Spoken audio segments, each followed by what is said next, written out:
Everybody, we're glad you're here. Welcome to the Timothy Fellowship Call, and good to have each one of you with us. Steve Snodgrass is going to be speaking for today, and as well as I think maybe Chucky Dodd is going to team teach. I think, if that's the case, and they're going to be talking about an area that is a place that they have probably more experience than anybody I personally know, and that is ministry of presence, working with hospital work, grief work, that kind of stuff. And so they're going to be sharing about that for this session and the next one. So a lot to cover there, and you're all going to be experts by the time they are done. And so I think I saw Steve shake his head no, and that's probably true.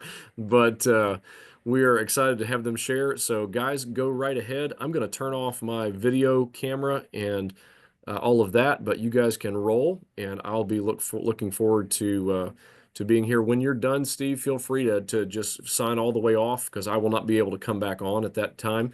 But feel free to sign everybody off, and we'll look forward to seeing you guys down the road. Thanks, Daryl. All right.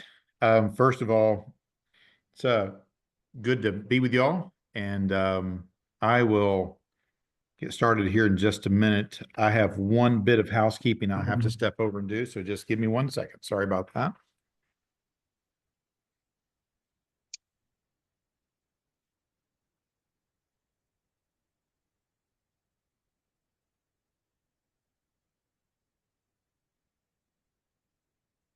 I know what the Wi-Fi password is. All right, here we go. Chuck Dodd is in New York, actually, right? And dedicated a granddaughter this morning. And so up there, and where are you, Chucky, in New York? Messina. Messina, New York.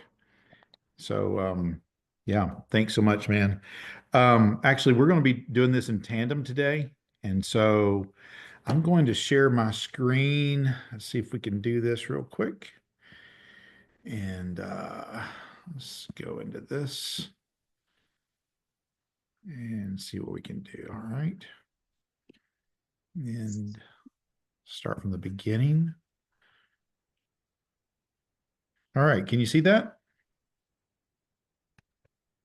Give me a thumbs up or something. Let me know. All right. Good deal. First of all, I want to just say that I don't know all there is to know. I'm not an expert on this. In fact, is the more the longer I go, the more I realize I don't know. Right.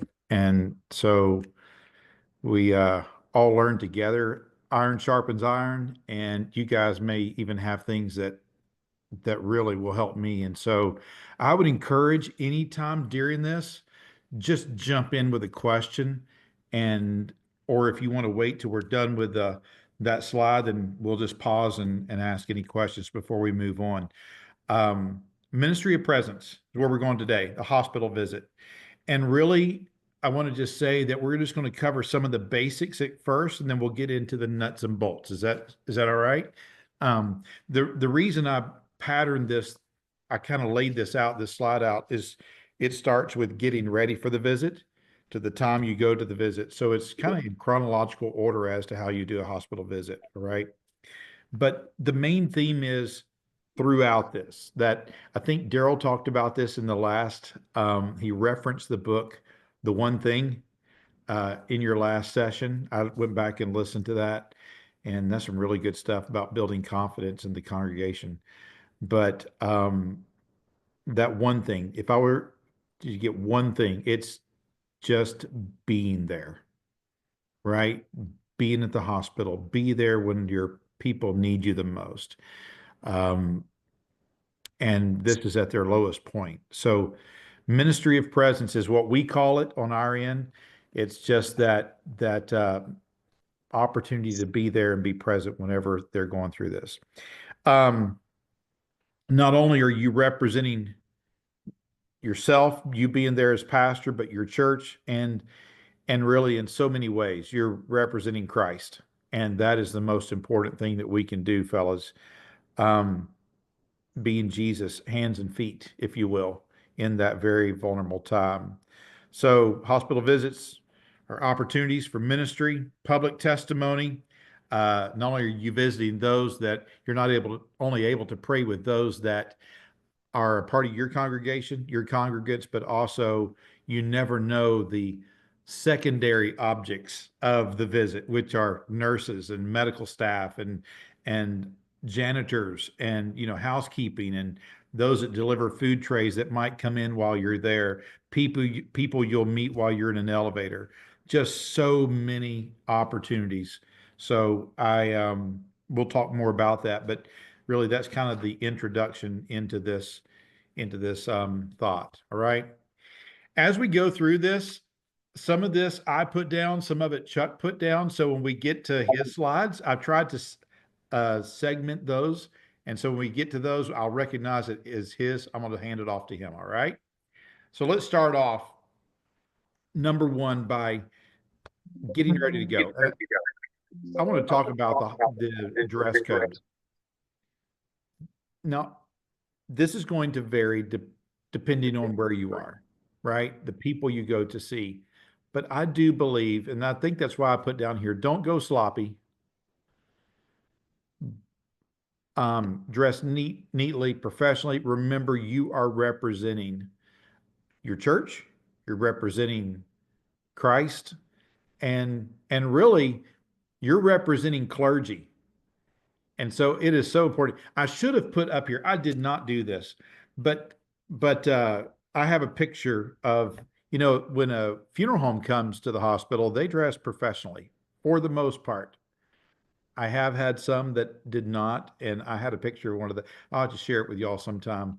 But a guy that, had a cowboy hat, a polo shirt, um, cargo pants, and hey dudes, that's just kind of, yeah, nothing wrong with hey dudes, nothing probably wrong with the polo shirt or the cowboy hat, but all of that combination going into one piece just really didn't represent. And who took the offense the most to that was other funeral directors because it reflected on them and their profession. So I would just say this: don't go sloppy, but don't go sappy. And I put it that way. You don't have to go in a three-piece suit. You don't even have to go. In fact, you don't have to go in a tie. But what I would say is be neat and go respectfully. And I believe that not only will your people, your congregants are going to notice this, but also think about this. You want them to be, if I can say this, proud of you. That as they're introducing you to those, not only maybe there's family members that you've never met before that don't even come to your church that will be there visiting them while you are there, friends, business relations. And I just believe it's an opportunity for us to step out there. So I put it first because that's before you do anything else. You get dressed to go to the hospital, right? Now there are those times that you have to run into the ER, and everybody understands those moments, right? And you're not completely like you would want to be, but you're there, and that's what matters the most. So I there's some give and take here, but I just wanted to make sure that I put that out there before we got pretty deep into this. So um, dress code. There you go. The next thing I would this is another piece that I put in here. Ministry to the let me look at this. Hold on a second. Let me grab my papers are stuck together here. Preparing for the visit. One of the things that I put down as just good etiquette is when visiting a female to take your wife if possible. Um, and I'm going to step through these and then we'll come back and talk about it. Take her when possible. When you arrive at the hospital at the door, have her knock and enter, and you stand in the hallway, pastors.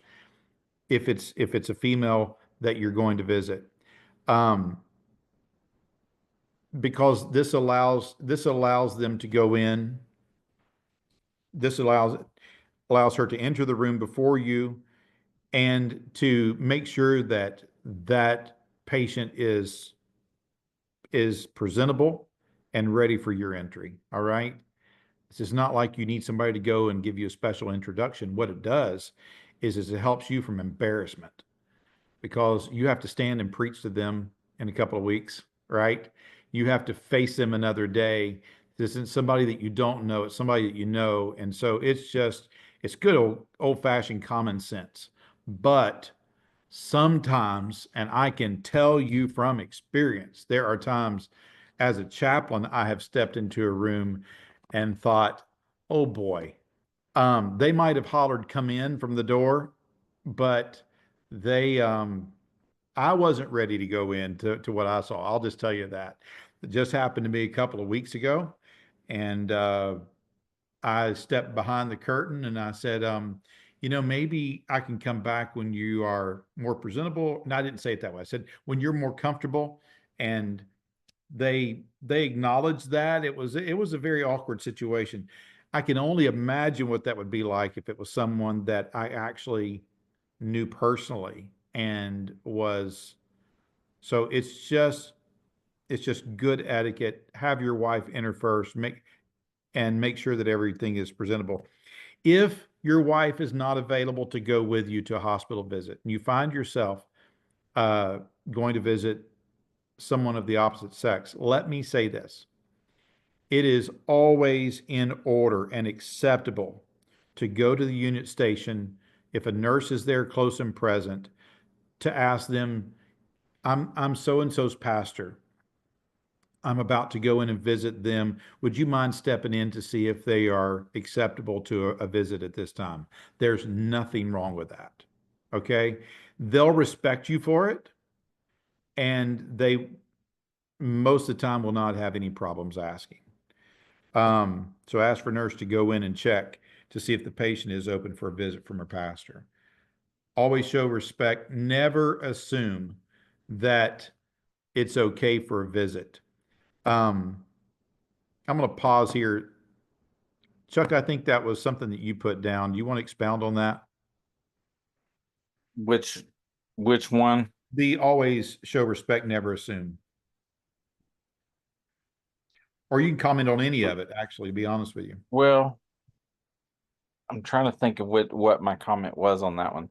But and I if at the risk of being um I don't know, I don't want to just belabor this, but um some of you may know the story of my dad. And I is this where, just to be careful, or is that later on, Steve? I'm just trying to. No, I think you covered another place. Okay, I'll do that later. Okay. All right. We're good. I'm Any questions before we move on? Comments? All right. So entering the hospital room, I have here knock before entering. Fellas, I do that as a chaplain every time I walk in. Okay. I knock and and often I greet as I'm knocking. So I'll knock on the door, and I have here my notes, much like they do, uh, housekeeping. You're announcing yourself. You're kind of from the door saying who's coming in. It gives them an opportunity to speak up if they're not ready. Think about your. Here's what I would say. Think about yourself in that bed, right? And put yourself in their place. It's the old-fashioned golden rule. It really is. Think about yourself being there and what you would want. In fact, I think that works a lot in ministry, but put yourself there. So greet as you knock. I always use hand sanitizer just because, and I'll tell you why. I do it when I'm entering and when I'm leaving. First of all, a lot of times it's hospital protocol. Number two, whether you believe in it or not, it does keep you from there's a lot of germs in the hospital. All right. There's a lot of germs in the hospital. We all have loved ones. We don't want to get sick. There's a lot of things. So I use hand sanitizer, but it also gives me the approach. If I go in and people want to shake hands that are not well, that have been coughing into their hands and there's germs that are going on, this is one of those little tricks of the trade. I'm always walking in doing this right here, okay? And as if somebody puts their hand out to shake my hand, I'll say, you know what? My hands are wet, but it is so good to see you. And it just gives me an opportunity. Now, you guys may think that that is insensitive and you may disagree. I'm okay with that, but that's what I do. All right. I'm absolutely okay with that. But that's what I do. But it does show respect and it does prevent infections. All right. It does help to, and I think hospital staff will notice that as well. And it speaks volume to them. Remember, you're representing, and it just leaves when you disregard their protocols, it leaves a bad taste in their mouth. Um, so those are just two. I know that this is basic. We're going to get into the nuts and bolts here in a second, but that's some of the basic stuff of walking in and what you do. All right. Any comments? Questions? All right. Here we go.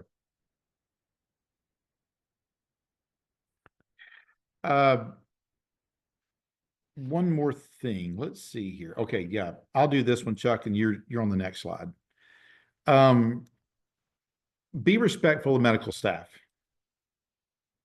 and their duties they've come there to perform. If you're in the middle of a visit if you're in the middle of a visit with your family and hospital staff steps in, let's say a doctor comes in to talk to them about a recent test results or something like that.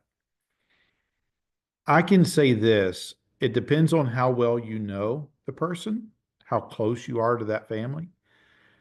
But it's always a respectful thing to step out and let them have that private conversation.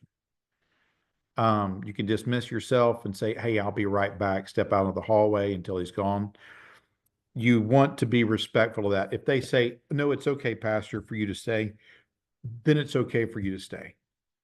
But it's always good to give them that opportunity, right? So, and that doctor that may be the only time he comes around. And so, in fact, as Chuck and I have worked with a couple of chaplains, one was a Catholic priest, and he runs on his time, and he's helped me out a lot this week. So I don't want to speak too badly, too ill about him, but he would say, you know what, they can come by. I'm here. They can come back. I'm here doing this. Well, the chances are that doctor coming back by that day are very slim. And from being in a hospital myself and my family being in a hospital, I know how important it is to get those daily updates on where things are. And so I just say this, be respectful of the medical personnel. They come by to do something, just be respectful of them. Thank them for what they do. Thank them for taking care of your friend. Thank them for their care, and it goes a long ways. If they are present in the room, there will be times when let's say it's in intensive care and there's more of a one-on-one care being taken place. Let's say the nurse or the medical staff is there in the room. There's nothing wrong with bringing them into your prayer. As when I say that, what I mean is, if you're praying and you've already established, you know what their first name is, say, now, Lord, help so and so here today as they care for so and so. Give them wisdom and guide them, and just bless them today. That goes a long way, and it's another opportunity to minister to them, right? So I just don't ever miss an opportunity. And so bring them into that. All right. Chuck, this next one's yours.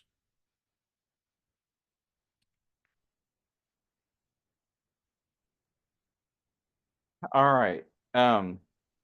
Always check with the nursing staff before you bring flowers, before you bring candy, before you bring gifts, snacks, because I know in our ICU they don't allow flowers in the room. So different hospitals have different policies, but I always check with the unit clerk there at the desk and say, do y'all have a policy on flowers, or can I bring this to the room? And then you want to check with, hey, we're bringing Chick-fil-A in there, and but the person's on dietary restrictions and it may interfere with their medications, or they may have an upcoming test or procedure that they've told them they can not have anything by mouth. So always do that before you go in. It just helps solve an awkward situation or prevent an awkward situation with them, where they don't have to run in and say stop, stop, stop. And so that's something that they always appreciate.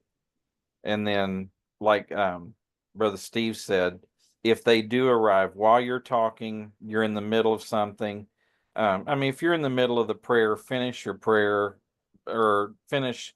But many times I'll have a phlebotomist come in, or physical therapy, or respiratory, to come give a breathing treatment. And always say, look, I can come back. Let me know how long this is going to take. I'll step out into the lobby. You guys let me know when I can come back in, because their medical treatment is priority. And many times those people are on a schedule that they've got to so much time. And so always defer to them and defer to their what they're doing. Um, and instead of just demanding your time, because um, it's just important that we show a good witness, and that we leave a good testimony, I guess it is, with all of the staff, because I promise they notice. They notice whose pastor comes, they notice whose pastor does not come, and that's something that they take note of. They know what churches have pastors that visit, and so, and they'll comment, hey, that pastor, he gets up here a lot. And so they do see that. And so just um, make sure that you talk to them, that you go up to the nurse's station before you go to the room, and find somebody and just say, here's what I'm doing. Let me let you know, is there anything I need to know? Hey, can I just tag along on that and just say this? As a so from the pastor role, all right? So not from chaplain role, I'm changing hats here. But from the pastor role, most of the time that I would go to the hospital was obviously if there were, congregants at the hospital. But a lot of it is pre-surgery, pre-procedure stuff, right? Here's what I would say. I would encourage you that when you get there, as soon as you can, have prayer with them. All right. Because as you know, as you've probably witnessed this personally with your family members and with others, procedures when they're in post or when they're in pre-op, they things start moving really quick, right? And so I would just say this, that prayer means a lot to them, but you don't want to have to be you don't want to hold up medical staff. You can, but I would just say it just make for me. I'm just saying for me, it makes it more comfortable if I say, you know what, things are going to get a little crazy here real quick. So can we just go ahead and have prayer right now? And I just think that makes it a little smoother visit, if that makes sense. Anything I can do to take the awkwardness out of it, I'm for. All right. And so that's kind of my thoughts on that. uh, just go ahead and get that, I wouldn't say out of the way, but you go ahead and get your pastoral duties taken care of that way. Then you can visit and stay as long as you want to. But that just is something I feel like is really one more thing on avoid snacks and coffee. Can I just add to that part? If a person is NPO, Chucky, what does that stand for? Nothing by mouth. I don't know the Nothing Latin by for it. mouth. All right. Before a surgery, you don't want to go strolling up in there with a Starbucks. All right. Right. I saw you drinking there, Chandler. You know what I mean? And you go in there and they haven't had anything since supper last night.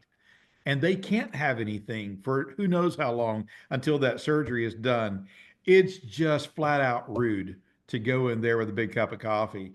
If that smells it, I leave mine in the car or I leave it on the counter out in a hallway, although I'm not supposed to do that. But that's something I just don't go in that room. with that. Just I feel like just be aware. Does that make sense? It's just common courtesy. So anyway, all right, Chucky, I'm sorry. I just jumping in there. Here's I'm the next one. All right, this is good. This is so very important. yeah, this one is very, very close to me.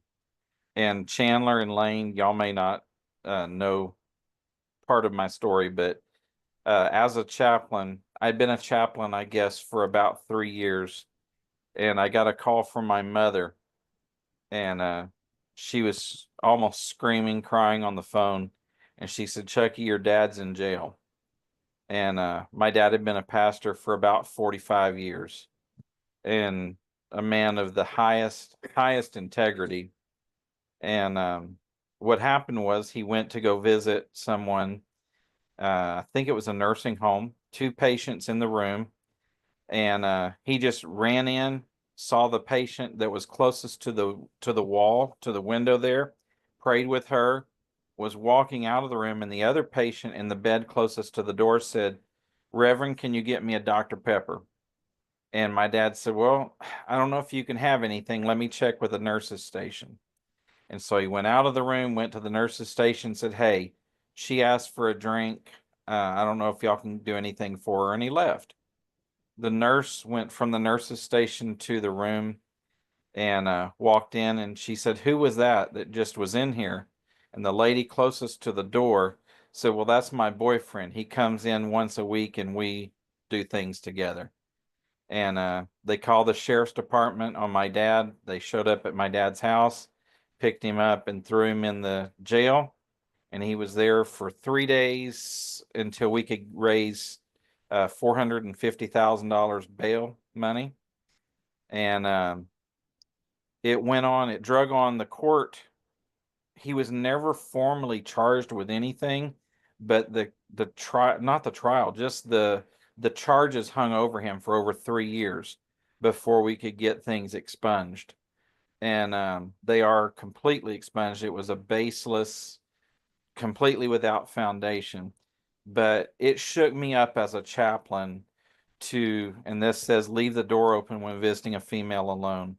Um, I think of, and I thought when we were talking about this, but Billy Graham, Mike Pence have the Mike Pence rule to the Billy Graham rule, and that is if you're going, never be alone with an unmarried woman is their rule. But I just say if I'm going to be in a room with a female patient, um, to avoid any kind of thing like that, I'll stop, tell the nurse, "Look, I'm going in there. I'm a chaplain.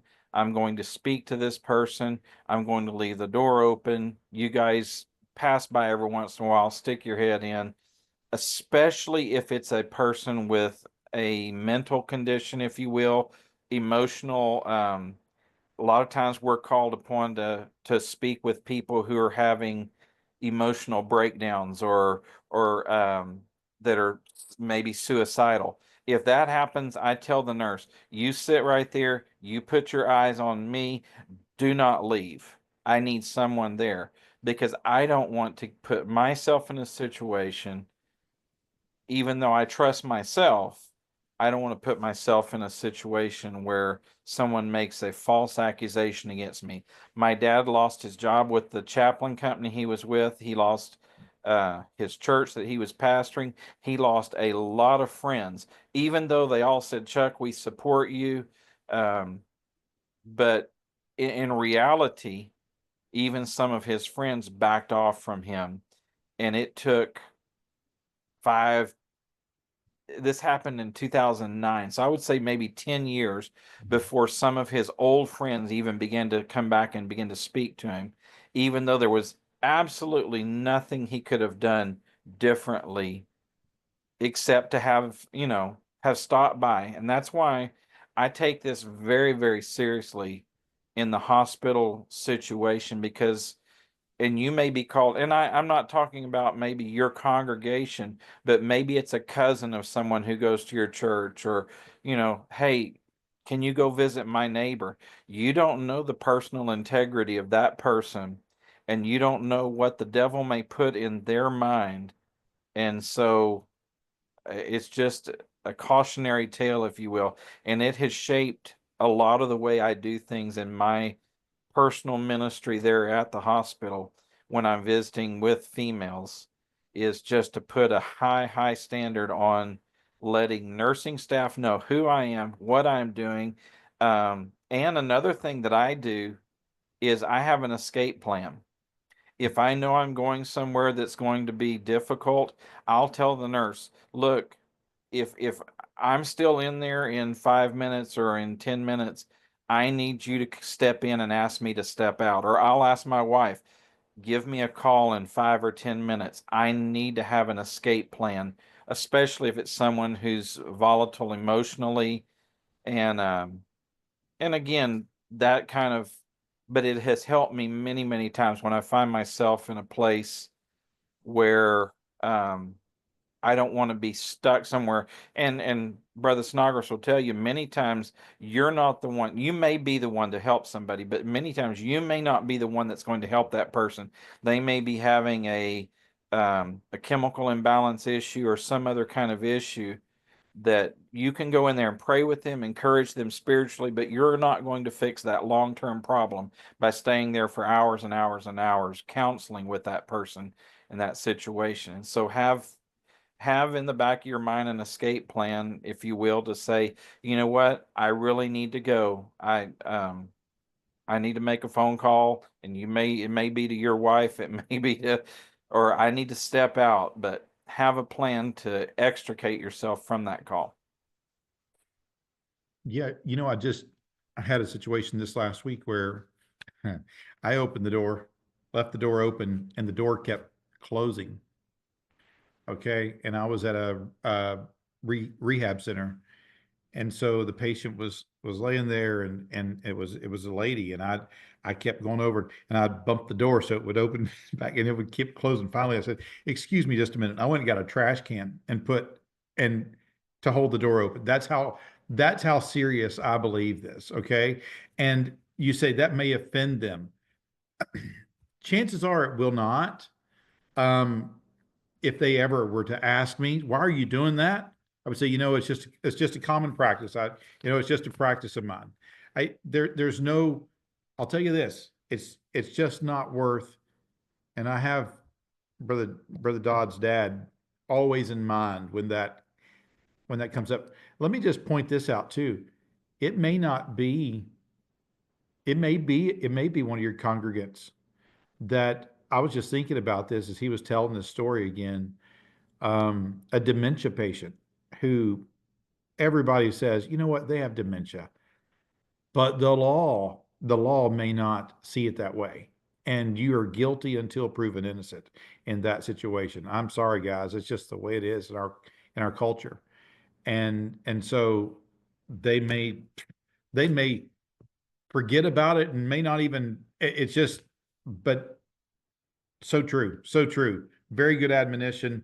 And of course, we all know the story, and I think he put down here about Ravi. And it's just not worth it if there's things that we can do to avoid it. Any comments or questions in this on that part? All right. The just a quick question about the cutoff time. Do you Yes. have a it piqued my interest about the not being to go and counsel or to solve problems necessarily. What what kind of range when do you make that cutoff of, well, if it starts to be they want to have half an hour or they want something more than 10-15 minutes, when do you make that line between, okay, there's a different solution here? Chuck? I I don't know because again, I'm always dealing with people I don't know, being that I'm just a hospital chaplain. And so usually I have stopped by the nurse's station and said, tell me a little bit about what's going on. And you'll get a lot of information there on my case where they say, hey, this person, you know, but I have had some phenomenal calls even at our behavioral health center. In Mhm. fact, every time I've gone to the behavioral health center, which is basically a psych hospital, it's been profitable. One lady abused alcohol and got stuck in there because she got drunk and belligerent. She said, "You know what? I know what I'm doing is wrong." We had a tremendous prayer together, and she promised me that she was going to seek help for her alcoholism.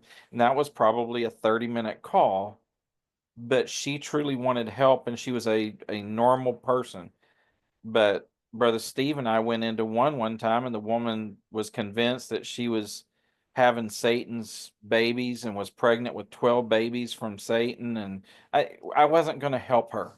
Another one wanted a priest and wanted to have an exorcism, and she was hissing and clawing at us, and so we called a priest just because we wanted to, and he started slinging holy water all over that room, and we stood outside and laughed because it was obviously she was mentally unsound. She was not in any way, shape, or form. She was just goofy, and Let's so just make a point. We weren't laughing at her, we were laughing at him. we were But laughing at the priest. he, by the way, just to interrupt, I meant to interrupt, but But he was in my office Friday and he brought that visit up, which by the way was in December of 2015, 10 years ago, and he still remembered it as like one of his worst ever. so I play it by ear, really. And if I feel like it is someone who truly wants, and you'll know, um, truly that you're making some progress, and then even if I have an escape plan with that nurse, I'll say, you know what, it's fine. Give me about 10, 15 more minutes or something like that. Even if you've said in your mind, hey, I need this cutoff. But if you feel like God's helping, and you can always extend that. So Chandler, I'll just tag on to that and say this. When people start repeating themselves, going over the same thing over and over, you know that, okay, we've pretty much, I like to think about a conversation in a line. It's in a line. And so they say this, and then I'll ask a question and they keep going. And you ask a question and they keep going. And you're doing active listening, you're doing reflective listening, and you feel like you're getting somewhere, right?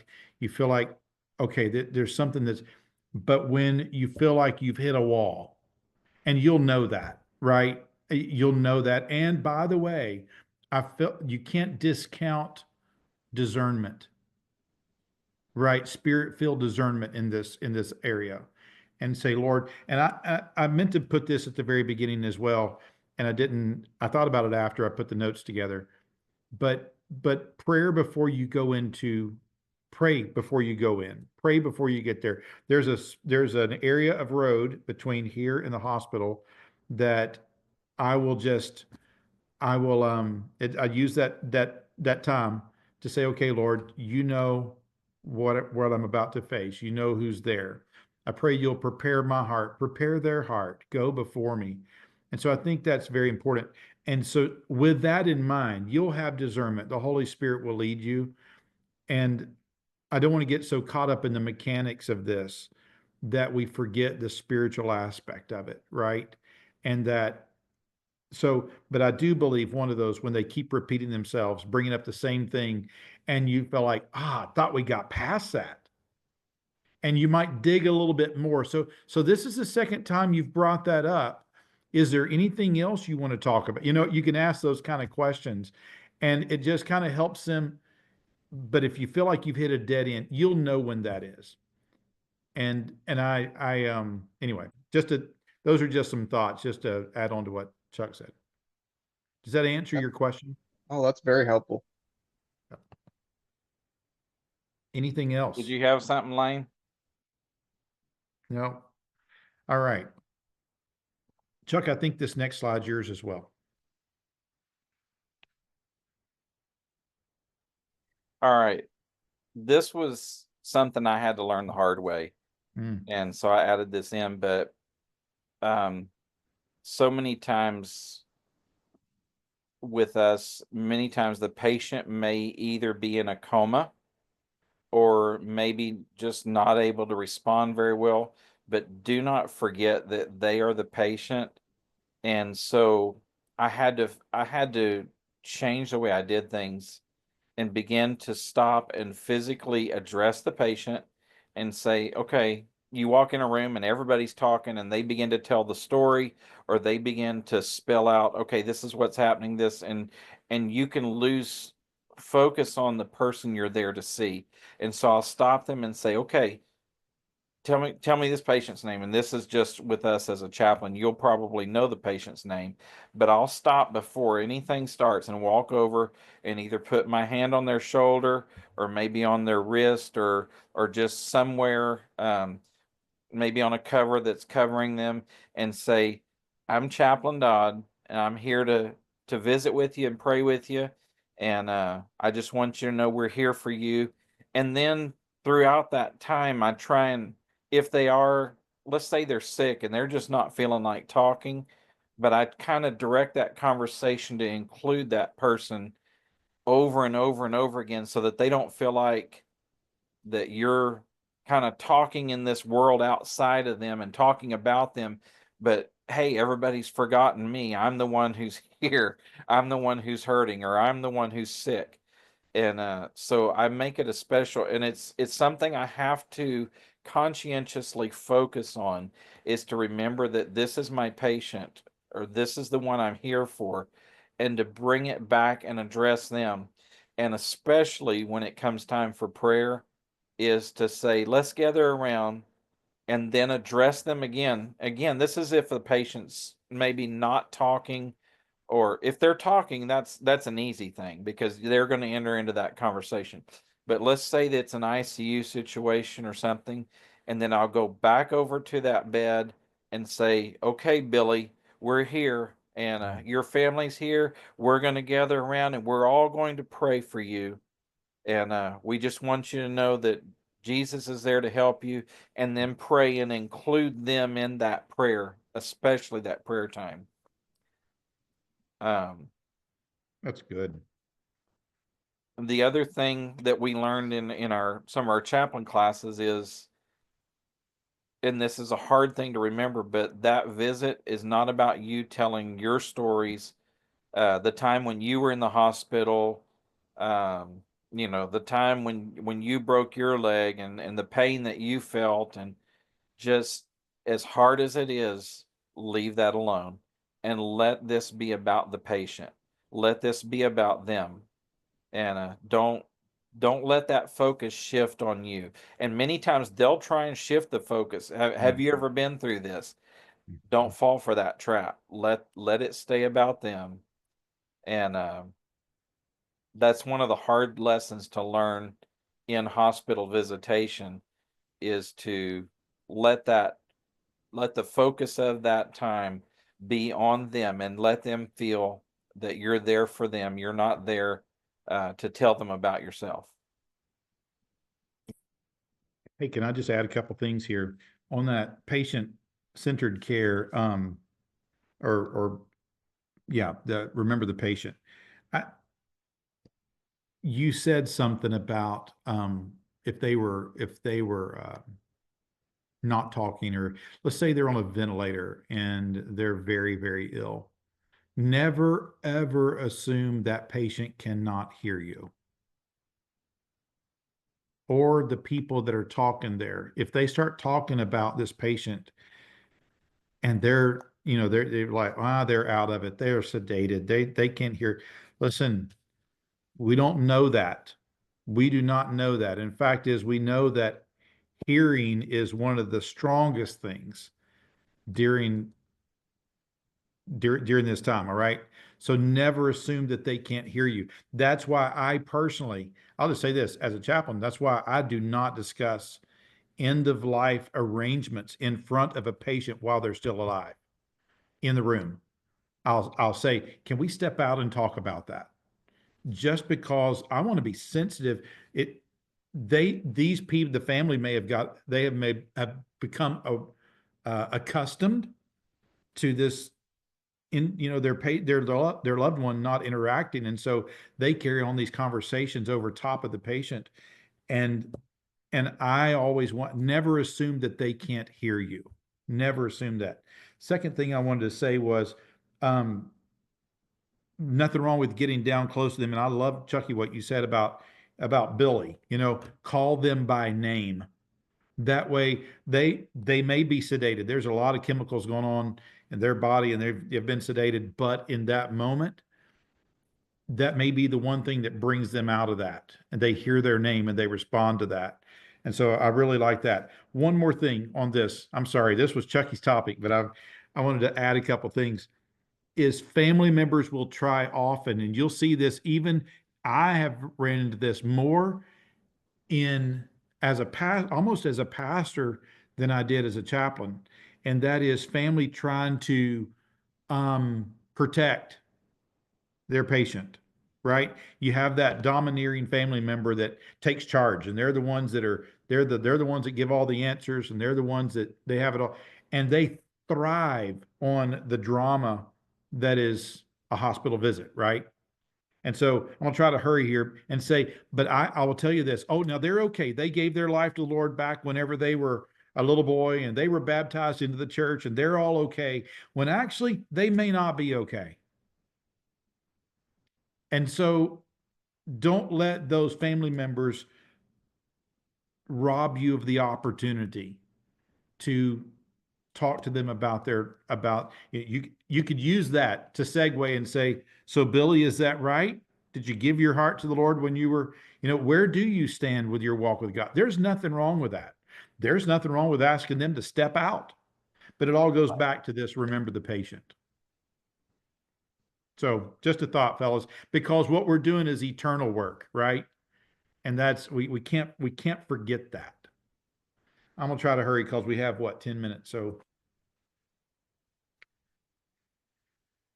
respect their wishes.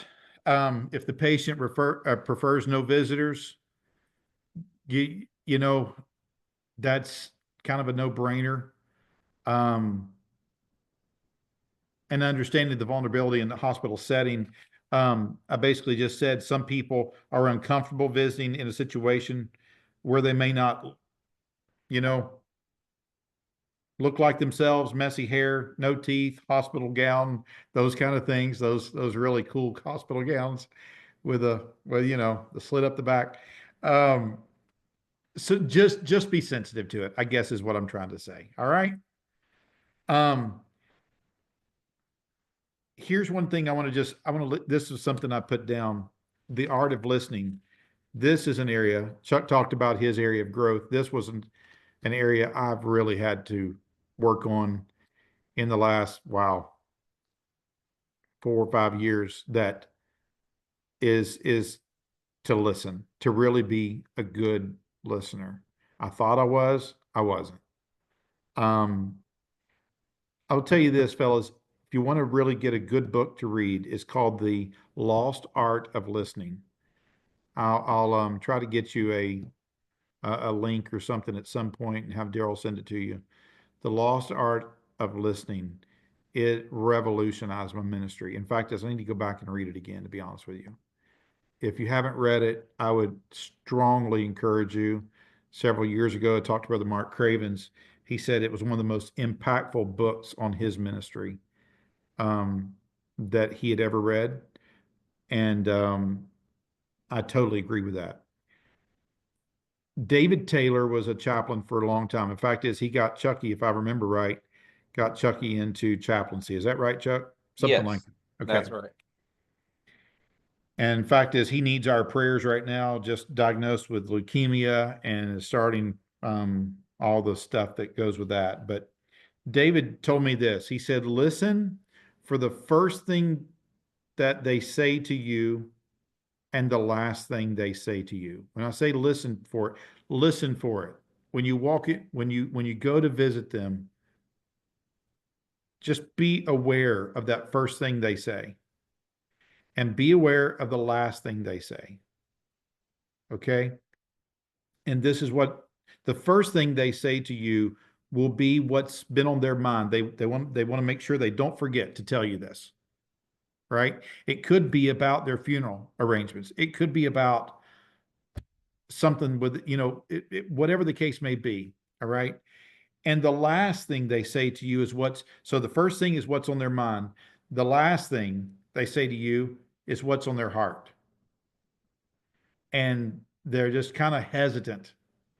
And I'll just tell you this, using this method, when he told me that, I began to listen as I talk, just kind of aware of that.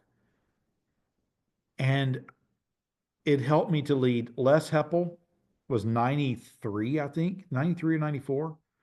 This man, as far as I know, had never been saved.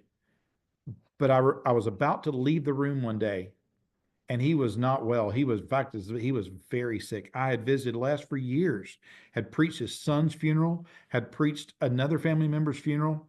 And Les, I had visited him over and over and over. His wife came to our church. And I was walking out the door and he said something. And I was halfway through the door and it hit me, the last thing he just said. And I turned back around and I said, I think he said something like, I hope maybe I'd prayed or I'd prayed a prayer and he kind of threw that, well, I hope that's that way for me or something like that. And as I walked, it was like, wait a minute. And again, it's that discernment, right? The Holy Spirit. And I stepped back and I said, Les, you said you hope, but you can have more than hope. And he said, I want to. Well, the rest is history, fellas. The Lord helped me to lead him to him that day. It was an incredible moment. The next time I walked in, he had a big smile on his face like I had never seen before. And he went to heaven. I am confident of it, right? Another guy was a guy by the name of Ken Neely, another guy that was really hard to deal with. And this same thing. So I'm just going to tell you, I think that's extremely important. Listen beyond the words. If you've been there, here's another one, Chandler, about how long to stay and when to leave. If you see somebody squirming in a hospital bed, it's time to leave. They probably need to get up and go to the potty, all right? And they don't want to say anything. They don't want to be, just I know those are little things right there, right? But just be aware of that, I guess, is something that's very, very important. And then Chuck gave me this one the other day. He was in a class and they had the acronym WAIT. Why am I talking? So whenever you're doing the talking, ask yourself, why am I saying what I'm saying? What's the purpose in it? All right. Sometimes an uncomfortable silence is the most profitable thing you can have in the whole call. Yeah. Is just sitting there and waiting. It's kind of like sales. They say the first one that talks loses. Mm-hmm. And it's kind of the same way with us in ministry. You can sit there and just be quiet for a little bit, and it's the hardest thing to do. But the first person who blinks and says something, they're eventually going to get uncomfortable enough to say what's on their heart. Right. Fellas, I know we have about 3 more minutes. We're kind of running out of time. Chuck, you want to hit this one? Where are we at? Okay. Ministry of touch. Ministry of touch. Again, because of that situation, scared me to death to touch people, to hold hands when we're praying. And I came, my wife got my dad a t-shirt for Christmas that said "not a hugger." And so I come from a family where physical touch is kind of not the thing. And yet Christ over and over and over again touched people. And so a lot of times I have to step out of my comfort zone and either put my hand on their hand when we pray, put my hand, if their shoulders are covered up with a blanket, just put my hand there on their shoulder, have everybody step around. That is very meaningful to a tremendous amount of people. Just that ministry of touch and the anointing with oil. A lot of times people of our tradition want to be anointed. Have you a little tiny bottle that you keep on your keychain and be ready to anoint them with oil. And then we could do a whole thing on cultural boundaries, personal boundaries. We could do a whole session on that. But just be aware of who you're visiting. And I walked into a room where you weren't supposed to speak to the woman or whatever, and I overstepped my boundary and immediately was told by the husband that I had crossed a line. And I learned very quickly to respect personal and cultural boundaries, if you will.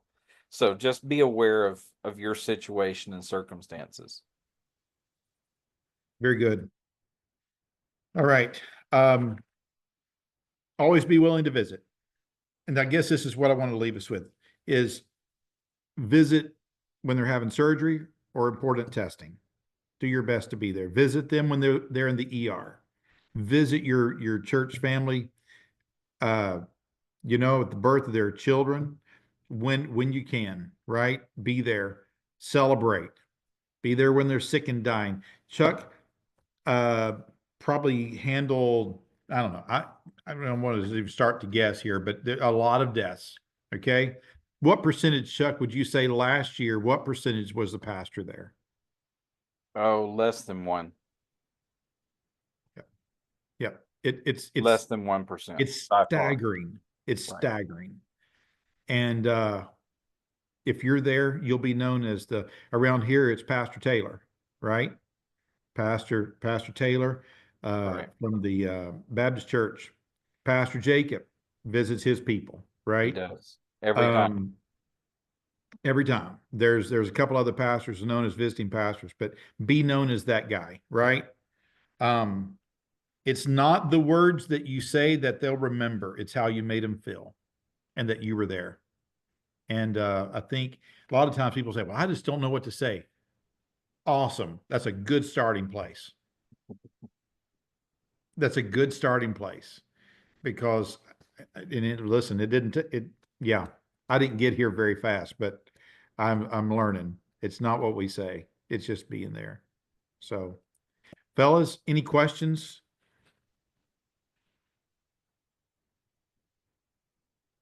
I think that's it. We're going to try our best. I mean, we could talk about this. Chuck's been doing this he's been hospital chaplain for 19 years in February.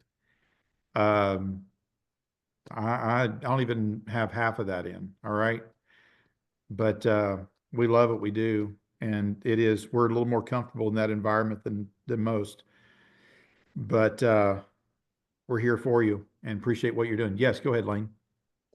One thing I'm kind of trying to navigate right now at our church, being that I'm the first pastor that they've had at this church. Mm-hmm. Sometimes I don't know that they're in the hospital till they're already there, and it's like an hour and a half away in Albuquerque, and the time I get there, they might be gone, or I don't find out till like a day or two later because they just told family. And so how do I know when it's something that they want me there for? Because they never had a pastor. They don't know to ask me to be there. I've offered it a couple times publicly. And how do I become that person that like they asked to be there or that they want to be there? That's a really good question. And by the way, I would just say this, you've made the first step, and I think that's right. Always letting them know you're available, sharing your cell numbers with them, right? Letting them know that you are to be called 24/7. Let your key people in your church know if they know that some of the outliners are in the hospital, call me. Let me go, and I really want to be involved in this if they want me, right? And so I think you've made the first step. Let me tell you about real quick. Here's a war story for you. But I was in my first church, pastored at some people. Their last name, well, I won't go into that. They were in Newton, Iowa, and they had been in the hospital for about 2 weeks. And some people in my church knew about it but didn't tell me. And so it was my first church. And so when I finally got up there, I walk in, I'm talking to them. I was like, I really wish I'd have known you were here sooner. And they said, well, we prayed about it and we told the Lord, we felt like if you were close enough to God that you would know. Okay. Well, that'll just bless you. Okay. Well, if you're close enough to God, then you would know. Well, today, if somebody would say that to me today, I'd probably say, well, that's not fair. But back then okay, all right. What can you say? What can you say?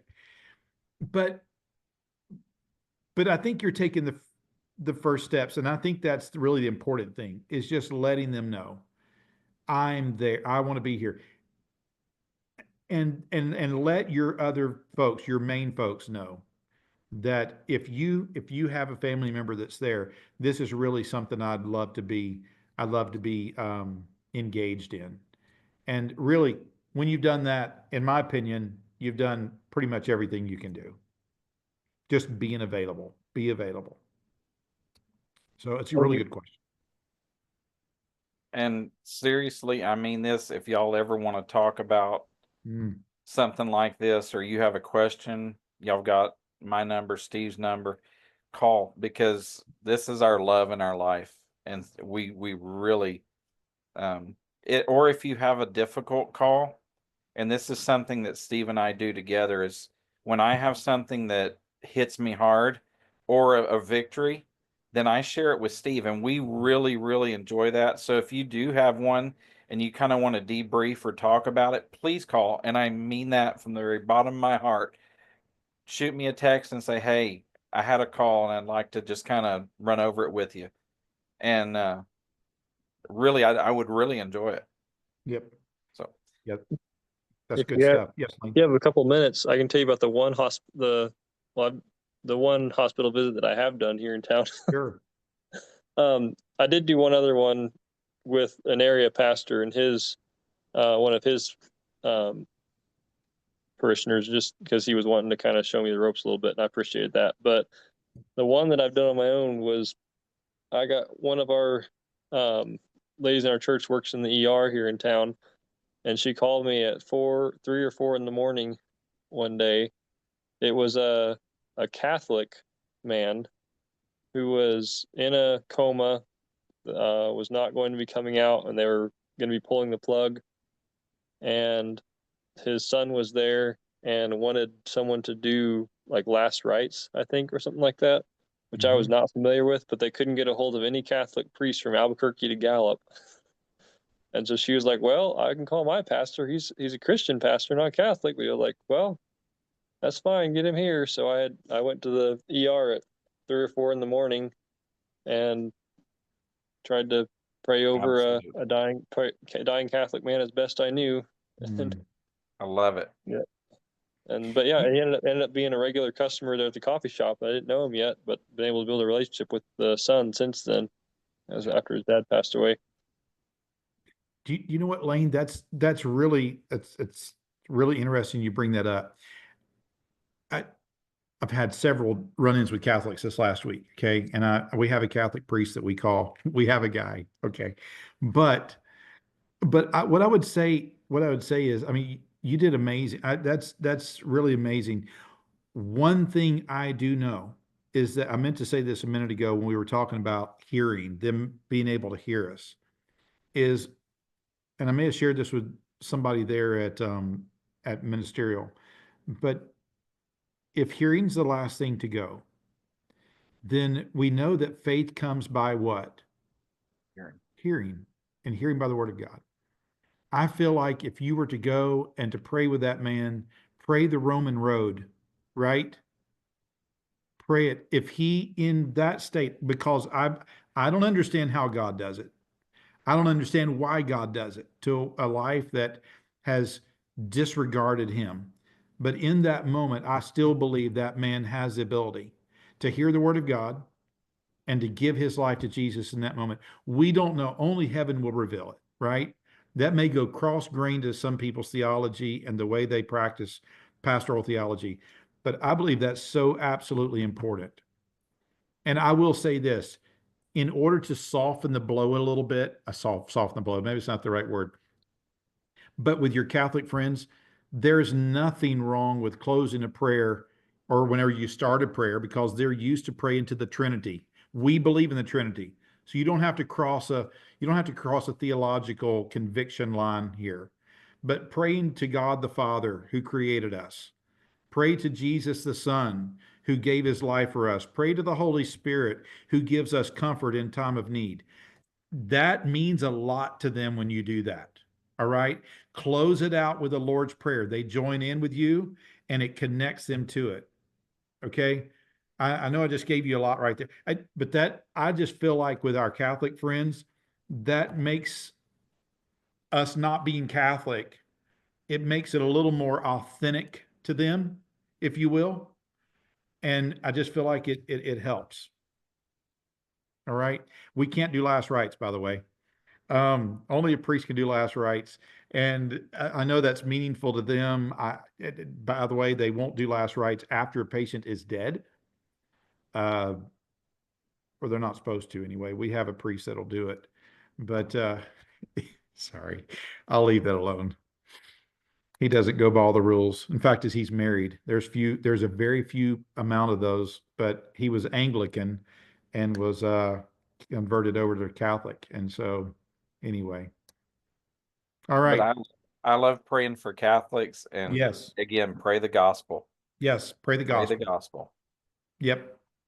Very good stuff. Well, fellas, thank you all so much. I got to run. Yeah, I do Well, too. thank you. Thank you Thank both. you. And I guess we'll see you next Yes, week. thank Or a couple weeks. Yes, whenever it is. Thank you again. All right. Appreciate it. All right. Thank you all. Lord